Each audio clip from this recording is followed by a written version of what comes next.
It's the same sad routine every month. Go to work, get paycheck, send half of paycheck to student loan bill. Stir and repeat. It's like it'll never end.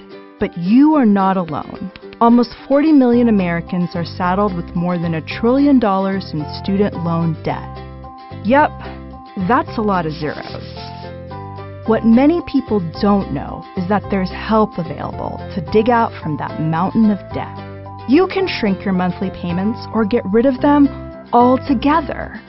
There are 2 ways to get help: income-driven repayment and public service loan forgiveness. Sounds like a mouthful? Let's break down what that really means. Income-driven repayment plans make payments more manageable. Payments are lower because they're determined by your income and family size. There are a number of plans to choose from, so you can find the one that's right for you. Then there's public service loan forgiveness, which is available to people with public service jobs like teachers and firefighters. If you make 120 on-time, full monthly payments, even if they've been reduced with an income-driven repayment plan, the remaining balance on your federal direct loan is wiped out. Sounds too good to be true? It's not.